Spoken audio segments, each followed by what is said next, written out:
Bueno, la clase de hoy vamos a ver un poquito de la introducción a anemia por deficiencia de hierro, ¿sí? Este problema de la deficiencia de hierro es un problema de salud mundial porque afecta grandes poblaciones en el mundo. Como ustedes pueden ver en este mapa, pues África es la zona más afectada, sí, pero también países como el nuestro, en Latinoamérica, también se ve afectado. Incluso los Estados Unidos reportan casos de anemia por deficiencia de hierro, aunque en Europa, como ustedes pueden ver, es la zona menos afectada de todas, ¿no? Esto seguramente tiene que ver con muchas implicaciones, obviamente, en la distribución de la riqueza mundial también, aunque digo, Estados Unidos no debería ser así, ¿no? Pero bueno, ahora, es la principal causa de anemia en el mundo, definitivamente, y es la causa de consulta por anemia más frecuente, pues, en todos los hospitales y centros de salud. En algún punto de la vida como médico ustedes se van a topar con la deficiencia de hierro. Eso es muy común, muy frecuente. Y eso es importante entonces que ustedes sepan cómo manejar este problema de manera adecuada.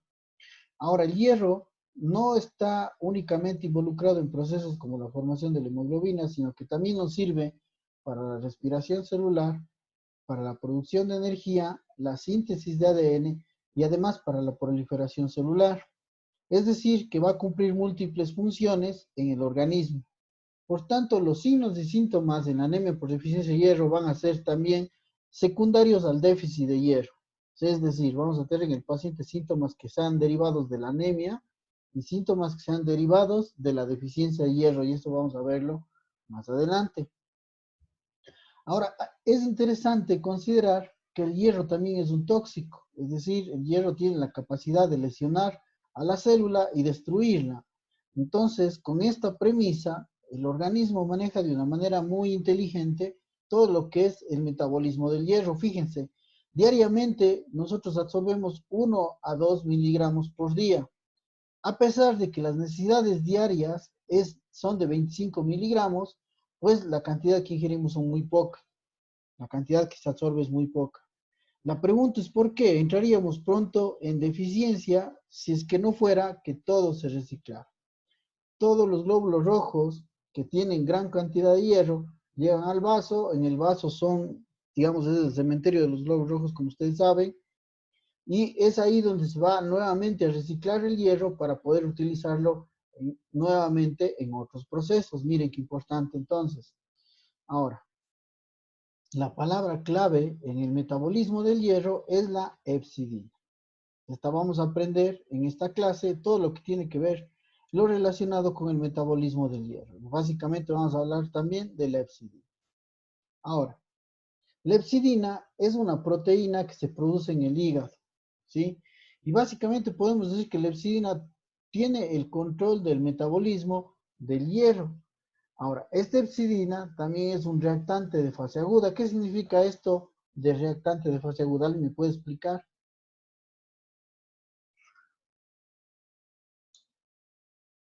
¿Qué me dicen? Desencadenante de la inflamación. Ya, con la inflamación, ¿qué ocurre con la hepcidina?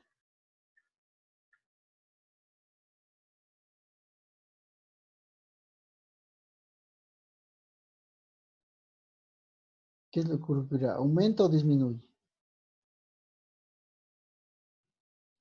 Si es un reactante de fase aguda.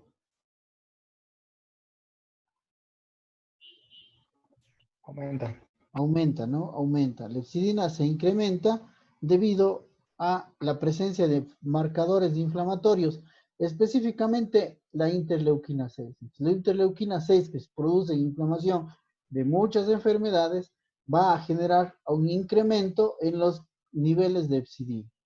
Ahora, ¿qué es lo que hace la hepcidina de forma, digamos, rápida, vamos a decir? Que degrada la ferroportina, es otra palabra que estamos aprendiendo recientemente, ¿no? Ferroportina. ¿Qué es la ferroportina? Pues su nombre suena a puerta, pues sí, es la puerta del hierro, ¿sí? Por donde va a atravesar el hierro desde la célula. Para poder salir necesita atravesar la ferroportina. Ahora, el hierro en la dieta aproximadamente está entre 15 a 25 miligramos, pero nosotros solo absorbemos del 5 al 10%. Es decir, 1 a 2 miligramos por día, no absorbemos más. Aproximadamente una persona tiene entre 35 y 45 miligramos por kilogramo de contenido de hierro. Esto obviamente diferente entre hombres y mujeres. Miren, los depósitos de un hombre aproximadamente son de 1 gramo y en las mujeres 600 miligramos. Una pregunta, ¿por qué las mujeres tendrán menos contenido de hierro que los varones? ¿Qué me pueden decir? Menstruación. Por las Por menstruaciones, la exacto. menstruación. Ajá, la menstruación tiene que ver con este proceso. Ahora, fíjense, nosotros tenemos hierro en gran cantidad de múltiples aparatos, órganos y sistemas. Les vamos a empezar viendo algunos de ellos. El más importante, donde más hierro tenemos, es en los glóbulos rojos, 1800 miligramos aproximadamente. Recuerden que estos salen de la médula ósea, ¿sí? Formándose. Y la médula ósea también tiene depósitos de hierro de aproximadamente 300 miligramos. Estos salen y van al retículo endotelial, en donde los macrófagos se comen al glóbulo rojo, ¿sí? Y le extraen hierro, aproximadamente unos 600 miligramos. Tenemos circulante unido a la transferrina, hierro unido a la transferrina, aproximadamente de 3 miligramos. Fíjense, esto está todo el tiempo circulando, todo el tiempo circulando. Ahora, el hígado también es otro depósito de hierro con 1 gramo aproximadamente, y otros tejidos y otras células también van a tener hierro con aproximadamente 400 miligramos. Por ejemplo, el músculo estriado, el músculo cardíaco, también va a tener hierro en su interior. Ahora, en la mioglobina, ¿no? Entonces, el hierro, sí, necesita estar circulante más o menos 20 a 25 miligramos para ir llenando los depósitos todos los días. Todos los días lo que el hierro va saliendo se va depositando gracias a este 20 a 25 miligramos por día que nosotros necesitamos. Pero es este reciclaje por tejido retículo endotelial, lo que nos permite mantenernos con bajos niveles. Fíjense, únicamente se pierde 1 a 2 miligramos, que es la misma cantidad que se recupera desde el duodeno. Es decir, el hierro se absorbe en el duodeno, 1 a 2 miligramos por día, y con esto estamos compensando las pérdidas que estamos teniendo por el tejido, retículo endotelial, o las pérdidas a través de las heces. No sé si queda claro, todo se recicla, nada se pierde, ¿no? Bueno, ahora sí, entrando un poquito más en detalle del metabolismo del hierro, tenemos que saber que el hierro de la dieta proviene de 90% en forma inorgánica y el 10% en forma orgánica, unido a la protoporfirina 9. Cuando digo protoporfirina 9, ¿de qué estoy hablando? ¿De qué tipo de alimentos? ¿Quién me puede decir?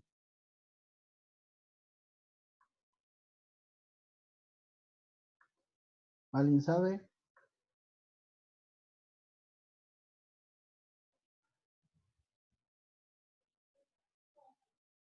El hierro de la protoporfirina, estoy hablando de las carnes, ¿no? No de vegetales, de las carnes.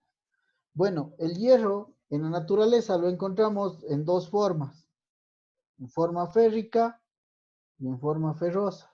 ¿Quién me dice la diferencia entre los dos? La valencia. Ya, la forma férrica, ¿cuántas valencias tiene? 3 me parece, uno 3 o 2 3. 3, exactamente, 3. ¿Y la forma ferrosa? 2. Exactamente, tiene 2 valencias. Ahora, la forma férrica, ¿en dónde la consigo? ¿En los vegetales o en las carnes? La férrica está en los vegetales y tiene que transformarse a ferrosa. Exactamente, tiene que transformarse a ferrosa para poderse absorber, que está en las carnes, no la forma ferrosa. Muy bien. Entonces, cuando una persona come, sea carne o vegetales, el hierro va a llegar a la luz del intestino delgado, a la luz del duodeno, es ahí donde se absorbe el hierro. En la célula, el enterocito, está capacitado con un canal que permite el paso del hierro. Y este canal es una proteína, tiene el nombre de proteína transportadora de metales divalentes tipo 1. Repito el nombre de este canal, proteína transportadora de metales divalentes tipo 1. Su nombre dice, ¿qué es lo que va a transportar? ¿Qué tipo de metales? Con 2 valencias. Solamente los que tengan dos valencias. Es decir, si yo tengo hierro férrico, ¿puede pasar? No. Hay que No. convertirlo en ferroso. Tiene que convertirse en ferroso. Por tanto, ¿qué se absorbe mejor? ¿El hierro de las carnes o de los vegetales? De las Los carnes. vegetales. No, de Mm. las carnes se absorbe mejor. Los vegetales no, porque es en forma férrica. Ahora, el hierro de los vegetales se puede absorber, claro, tiene que transformarse de férrico a ferroso. ¿Y por qué se transforma? Porque nosotros tenemos en las vellosidades intestinales unos citocromos B. Estos citocromos permiten que el hierro de forma férrica se convierta en ferrosa y finalmente puede entrar dentro de la célula. De todas maneras, pues, el hierro que viene de los vegetales va a necesitar más tiempo, se va a absorber más lento que el hierro que viene de las carnes, ¿no? Entonces, de ahí que para, por ejemplo, los requerimientos de hierro es mejor alimentarse de carnes que de los vegetales, ¿no? Muy bien. Ahora, cuando el hierro se introduce dentro de la célula, se almacena, ¿sí? Empieza a almacenarse el hierro dentro de la célula. Pero para almacenarse el hierro tiene que unirse a una proteína. Recuerden que es un tóxico y que podría lesionar a la célula. Entonces, para que no produzca radicales libres ni nada de estas cosas, tiene que unirse con una proteína. ¿Alguien sabe cómo se llama esa proteína? La proteína de almacenamiento. La albúmina. No, Ferritina. la ferritina. Entonces el hierro que está almacenado en la célula siempre se va a llamar ferritina. Fíjense, aquí tengo yo el hepatocito. En el hepatocito estamos viendo acá estas moléculas de hierro, estos amarillos que están aquí, que están reunidos, están almacenados. Se almacena igual en forma de ferritina. Y acá vemos al macrófago que igualmente está almacenado el hierro en forma de ferritina. O sea, siempre el almacén se va a llamar ferritina. Igual en el músculo cardíaco, igual en el músculo estriado, vamos a tener nosotros hierro depositado en forma de ferritina. Muy bien. Cuando la ferritina en el enterocito ya se llenó, cuando ya tenemos ocupado prácticamente toda la ferritina, el hierro empieza a pasar hacia la sangre. Pero para poder pasar a la sangre, tiene que atravesar por la puerta. ¿Cómo se llama la puerta del hierro? Ferroportina. La ferroportina, exactamente. Si ustedes se fijan, en el enterocito también tenemos ferroportina y en el tejido, en el macrófago, también tenemos esta ferroportina. Es decir, el hierro solamente sale por la ferroportina, no tiene otra vía de salida. Y necesita la ferroportina para salir de cualquier célula en dirección a la sangre, ¿sí? Entonces, una vez que el hierro atraviesa, sí, la ferroportina llega finalmente a la sangre y ahí lo encontramos en forma libre, ¿no? Sí, más o menos en 20 a 25 miligramos, lo que habíamos visto en el dibujo anterior, ¿no es cierto? Esto es lo que conocemos nosotros como hierro sérico, ¿sí? El hierro en forma libre sería el hierro sérico, ¿no es cierto? La que está libre en el plasma. Ahora, este hierro sérico no se puede movilizar de manera sencilla, recuerden que es un tóxico y para eso necesita una proteína transportadora. ¿Alguien sabe cómo se llama el transportador? Transferrina. Exacto, estamos hablando de la transferrina. Ya. Ahora, la transferrina tiene dos cualidades muy interesantes. La una se llama capacidad de fijación del hierro, ¿no? Y la otra se llama índice de saturación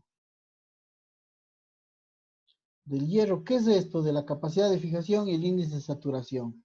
Fíjense, por favor. Eh, esta transferina, perdón, esta transferina está aquí libre, no está unida al hierro. Por tanto, ¿qué es lo que está haciendo? Buscando hierro, esto es lo que se llama capacidad de fijación. Tienen una capacidad incrementada para buscar el hierro, ¿no es cierto? Poniendo un ejemplo bastante, no sé cómo llamarlo, es como cuando la mamá va a buscarle a los hijos a la escuela. ¿Cómo están las mamás? Todas acumuladas, apelotonadas, viendo por todos los huequitos de la escuela para ver si aparecen los hijos, ¿no? Igual estarían aquí cada una de estas moléculas esperando ávidamente por tener hierro, ¿no? Entonces se llama capacidad de fijación, que puede estar aumentada o puede estar disminuida. Ya vamos a ver más adelante. Ok, ahora, después de que ya se unió con el hierro, ¿sí?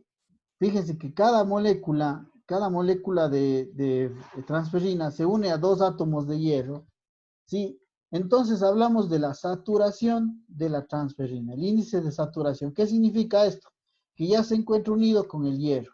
Ahora, no es el 100%, nunca es el 100%. Una molécula de transferina, si bien solamente agarra dos moléculas de hierro, así que aproximadamente está saturada el 30%, o sea, tiene un 70% todavía de espacio para llevar más. Sin embargo, lo usual es que esté saturada solo hasta el 30%. ¿Sí está claro? Es como una mamá que está llevando sus dos hijitos, estaría saturada hasta el 30%. ¿Está claro? ¿Hasta aquí? Sí, Sí, doctor. doctor. Sí. Ya, esto es lo que nosotros conocemos como perfil de hierro. Fíjense, la ferritina, el hierro sérico, la capacidad de fijación y el índice de saturación. Cuando nosotros estudiamos el hierro, tenemos que estudiar todo esto, ¿sí? Bueno, vamos a ver esto más adelante. Ok, entonces el hierro que está unido a la transferina finalmente es transportado hasta el hígado. En el hígado, en el hepatocito, encontramos un receptor que se llama receptor de transferina. Este receptor de transferina lo que hace es introducirse dentro de la célula. Una vez que se unió con la transferina, se mete dentro de la célula y libera el hierro. El hierro liberado es posteriormente manejado, ¿sí? Almacenado en forma de ferritina. Lo mismo que en el enterocito, en el hepatocito pasa igual. Cuando ya se carga de bastante hierro, se libera el hierro por la ferroportina para nuevamente volver a la sangre. ¿Ok? Ahora, ¿qué es lo que pasa en el macrófago? En el macrófago es diferente la cuestión. ¿Por qué? El macrófago no tiene el receptor de transferina. Entonces, lo que pasa aquí en el macrófago, en el vaso, es que se come el glóbulo rojo, sí, que está el glóbulo rojo ya que vive más de 120 días, lo destruye en el interior y libera el hierro. Libera el hierro y lo almacena en forma de ferritina. Y esa ferritina posteriormente, cuando ya se llena la reserva, sale hacia afuera, ¿sí? A través de la ferroportina. Y otra vez tenemos hierro sérico aquí. No sé si les queda claro hasta aquí esto.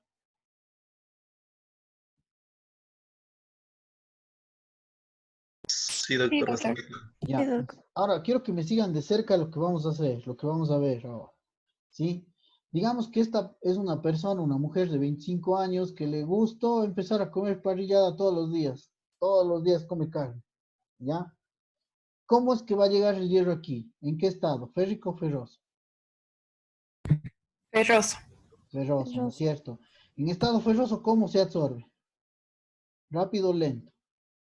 Rápido, ¿no? Porque no se tiene. Rápido. Rápido. ¿Qué va a pasar Rápido. con la ferritina aquí en el enterocito?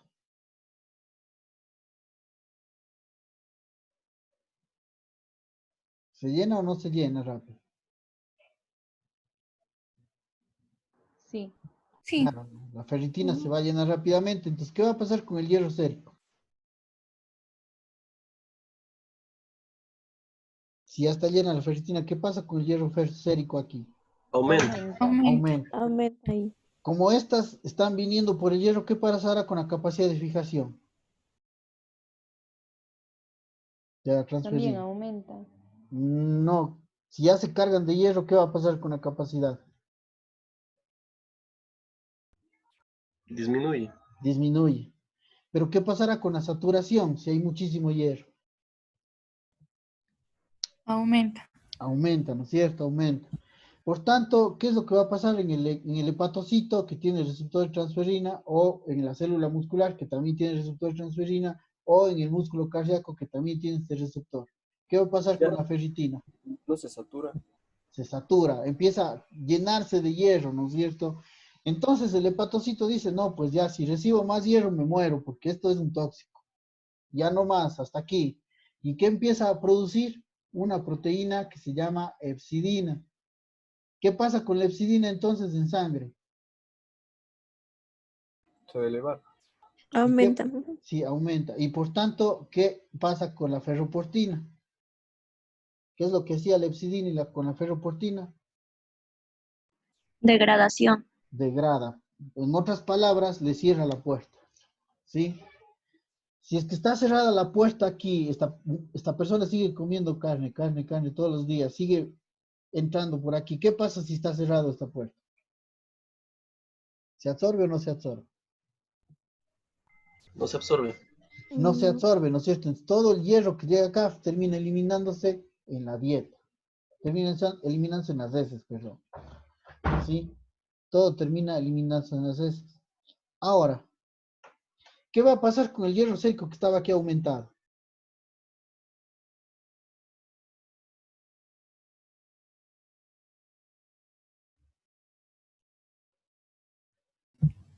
Va a disminuir porque se cerró la ferroportina. Exactamente. ¿Qué pasa con la capacidad de fijación que estaba disminuida?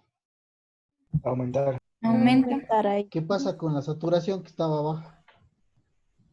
Que estaba alta, perdón. Disminuye. disminuye, Disminuye. ¿Y qué va a pasar con la ferritina en el hepatocito?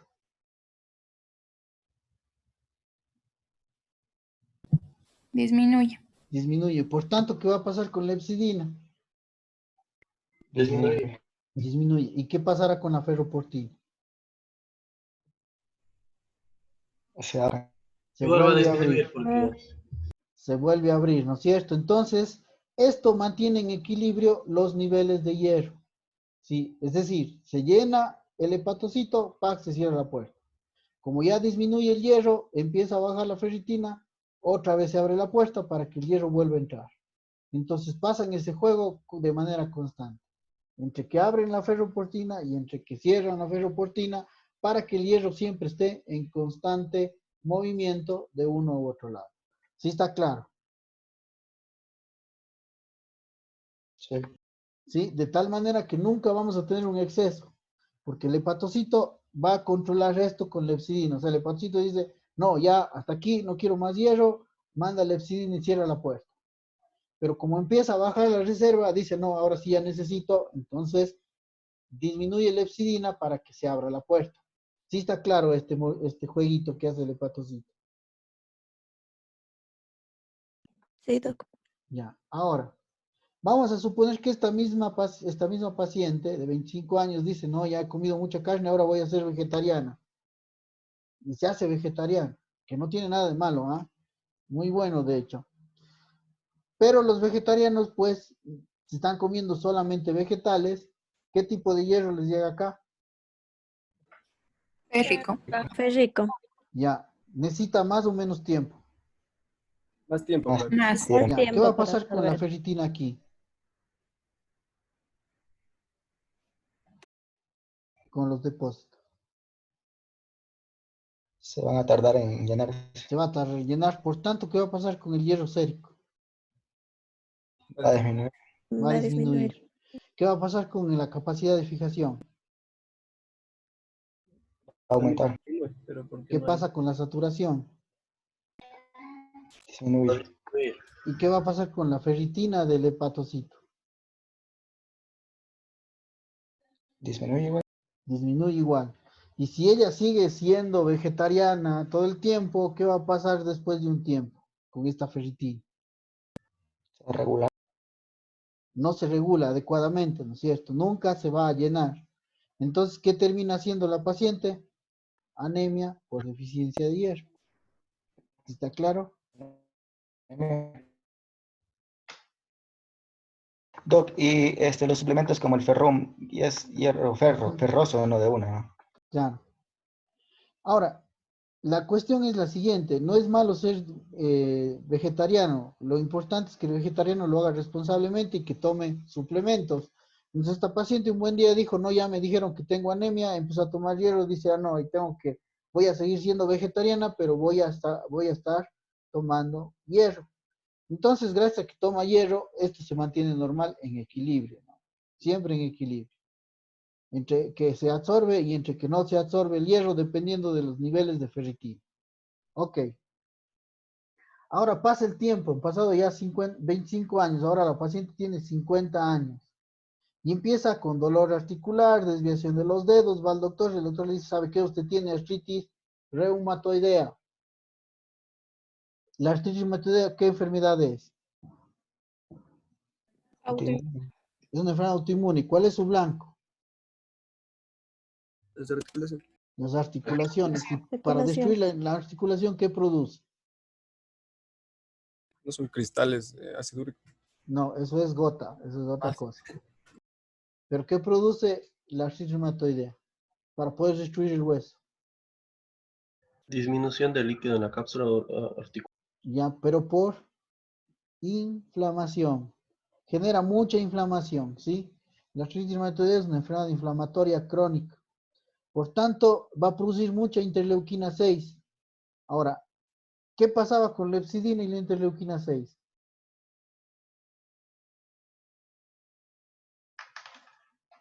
¿Qué me dice?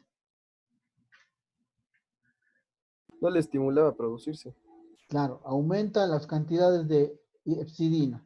¿Qué pasa si se aumentaron las cantidades de hepcidina? ¿Qué es lo que va a pasar con la ferroportina? Cierran la ferroportina. Sí, en todos lados, no. Tanto del intestino, como del enterocito, como de acá del macrófago, todos están cerrados. Y la ferritina aquí, ¿qué es lo que va a pasar?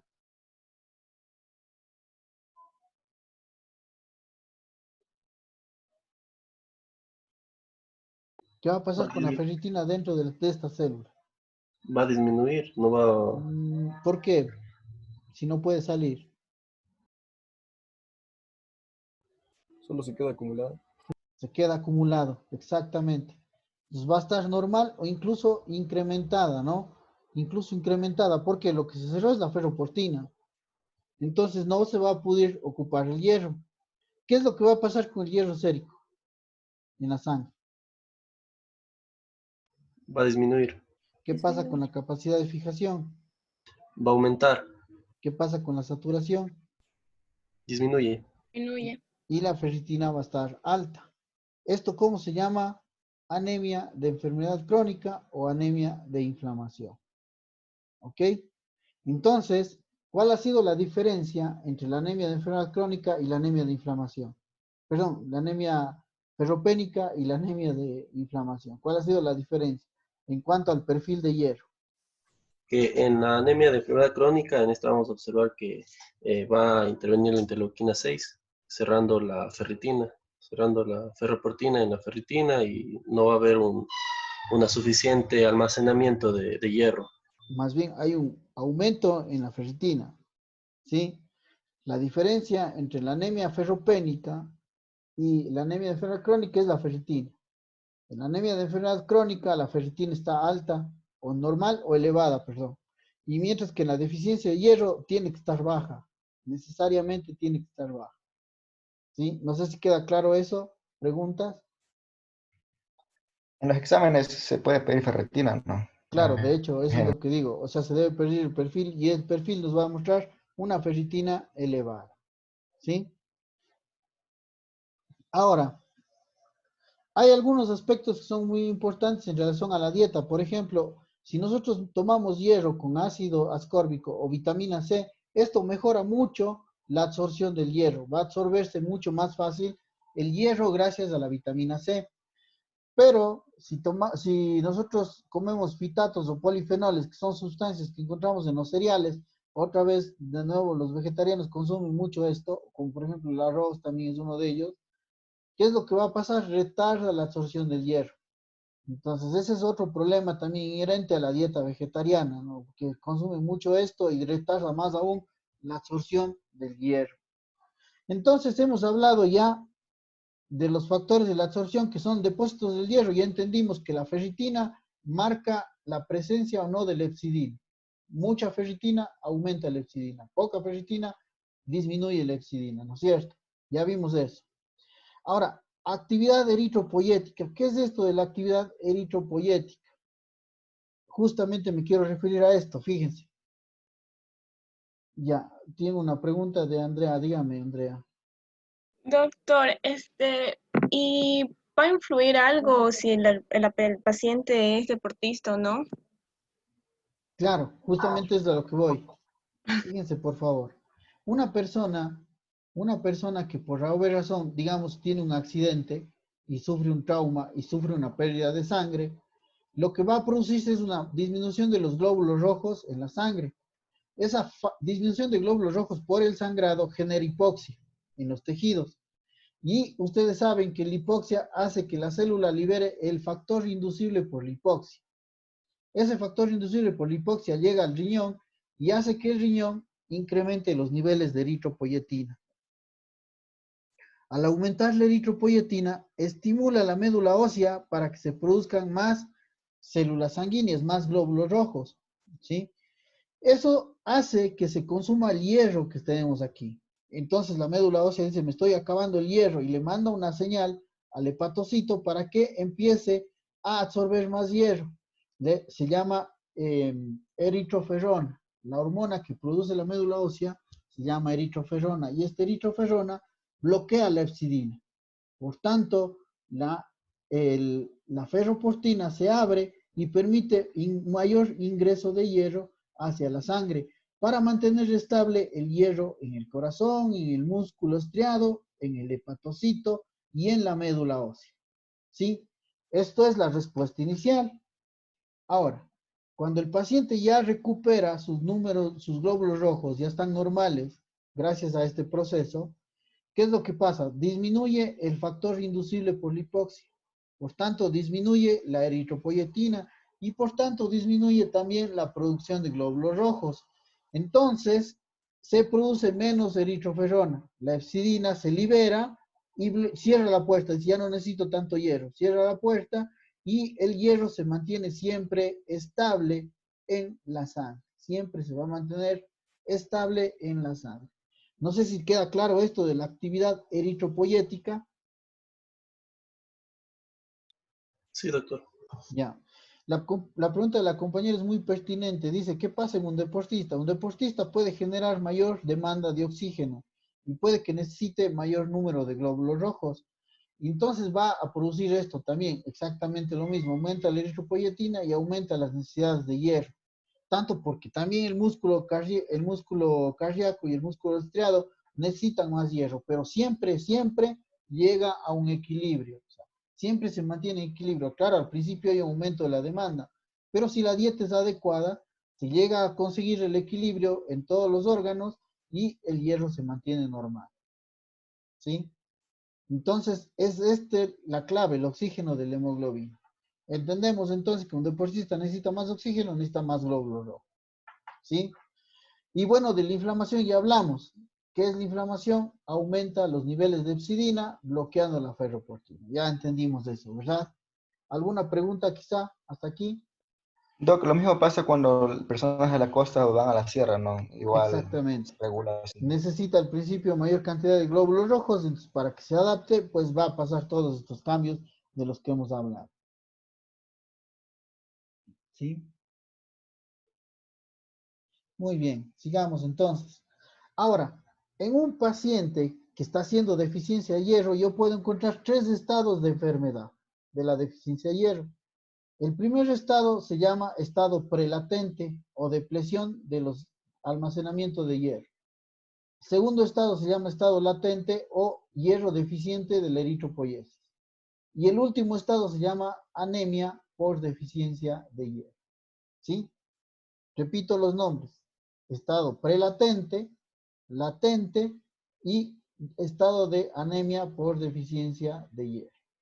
Ahora fíjense, en la parte de abajo tenemos nosotros aquí los dibujitos de los glóbulos rojos. Aquí el glóbulo rojo es normal, es redondito, con su centro bicóncavo que se puede ver un poco más pálido, lo normal. En el estado de prelatente. En el estado latente es exactamente igual, disminuyó uno, ¿no? O sea, disminuye un poquito la hemoglobina, pero pues al fin son normales los glóbulos rojos. Pero en el último estado, ¿qué es lo que pasó? Ya tenemos glóbulos rojos pequeños, o sea, microcíticos y muy hipocrómicos. Fíjense cómo ya se ven completamente pálidos con el centro mucho más amplio, lo que nos está diciendo que son hipocrómicos. Ahora, ¿cómo se explica esto? En la primera fase o fase de prelatente, lo que vamos a tener es una disminución de los niveles de ferritina. ¿Sí? Me regreso a esta imagen para entender mejor. Aquí el hepatocito es el que tiene la ferritina. Igual recuerden, hay ferritina en músculos y en sistema retículo endotelial. Todos estos aportan hierro para que el hierro se mantenga estable en la sangre, de tal suerte que esté disponible para todos los procesos metabólicos, entre ellos la producción de glóbulos rojos. Por tanto, los glóbulos rojos son normales. Lo que está disminuido en el estado prelatente es únicamente la ferritina. ¿Sí? Ahora, en el estado latente, vamos a tener ya disminución de la ferritina igual que la anterior, pero vemos que la capacidad de fijación ya está incrementada. ¿Sí? Está el índice de saturación disminuido. ¿Sí? Ya tenemos hemoglobina que puede estar ligeramente disminuida con un volumen corpuscular medio que está normal y sin hipocromía. No hay hipocromía en estos casos, ¿no? Entonces, resolviendo esto, ya tenemos más bajos los niveles de ferritina. Por tanto, como ya no hay tanta ferritina, hay menos aporte de hierro a este nivel.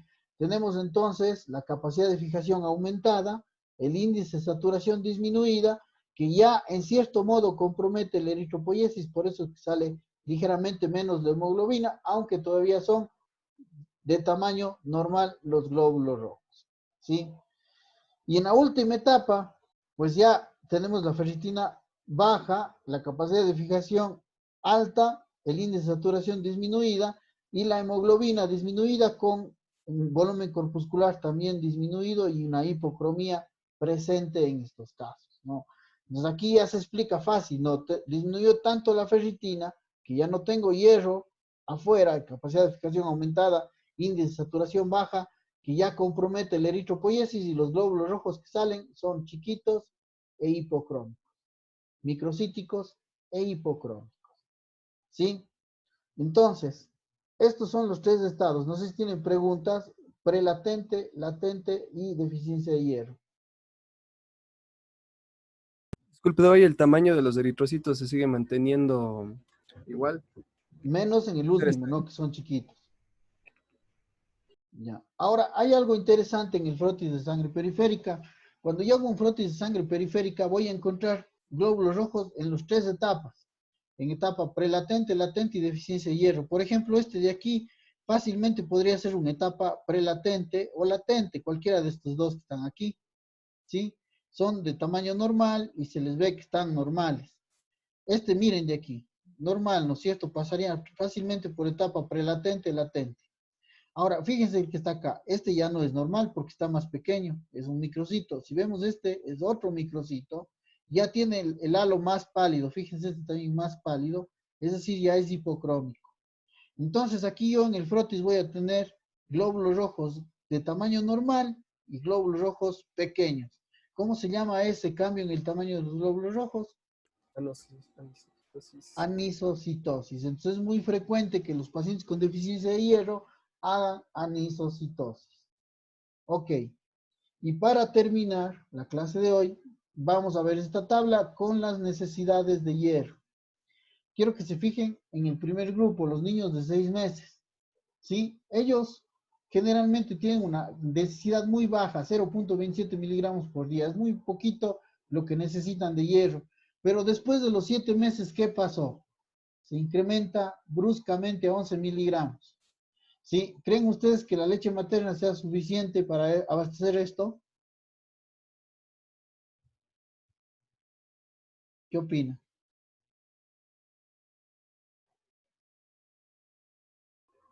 La capacidad de absorción era disminuida, entonces yo opino que sí. O sea, sí que, si es suficiente o no. Que sí cubre la necesidad, pero no es eficiente. Habría Mm, que complementar con hierro, pero en su estado de 2 moléculas para que haya una mejor absorción. Exactamente. O sea, los niños a los 7 meses ya necesitan, uno, alimentación complementaria. O sea, ya el seno materno no es suficiente después de los 6 meses. ¿Sí? Y dos, en nuestro país es obligación de nosotros los médicos suplementar hierro a los niños, porque se va a producir anemia justamente por esto. ¿Sí? Ahora, niños de 3 años, fíjense, ya baja, de 1 a 3 años ya baja sus requerimientos de hierro, disminuye. Pero a los 4 años, cuando inician una nueva etapa de crecimiento, otra vez vuelve a incrementarse. Y aquí podríamos decir que existe otro grupo de riesgo para desarrollar deficiencia de hierro. Ahora, a los 9 años, hasta los 13, vuelve a bajar nuevamente. Pero fíjense, desde los 14 años, yo ya divido en 2 grupos a esto. Hombres y mujeres. ¿Quién necesita más hierro y por qué? Las mujeres porque comienzan su Su ciclo periodo menstrual. menstrual. Entonces, otro grupo de riesgo son las mujeres en edad fértil, porque estas mujeres pueden tener deficiencia de hierro. Lo mismo pasa en los adultos, fíjense, de 19 a 50 años, las mujeres van a tener mucho más requerimiento de hierro que los varones. Y si vemos ya al grupo después de los 50 años, y aquí ya solo tengo un grupo, ya no les divido en hombres y mujeres. ¿Por qué? Porque la menopausia iguala las condiciones. Y entonces los requerimientos de hierro disminuyen mucho, en la mujer sobre todo, ¿no?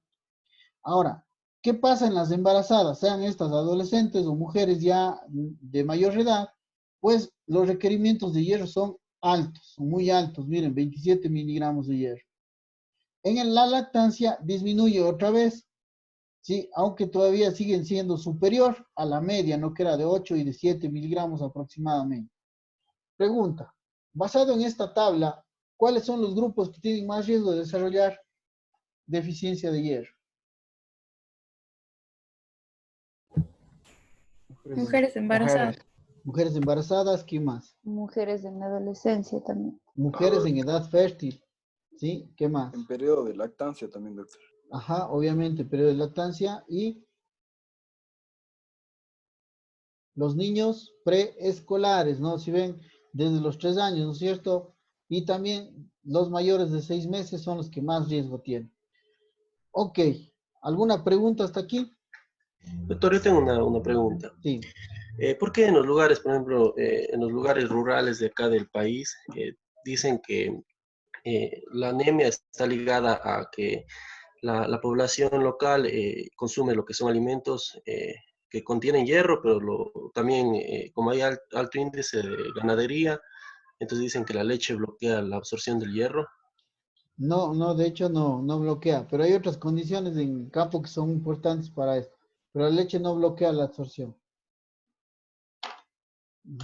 Por demás, eso les explico más adelante. O sea, hay una condición asociada, pues, pero no es necesariamente por eso. No sé si queda claro. Sí, doctor. Bueno, todas estas dudas vamos a ver en la siguiente clase, que vamos a estudiar un poquito más ya las causas de la deficiencia como tal. ¿Sí? Si no hay preguntas, pues nos podemos quedar hasta ahí en este tema.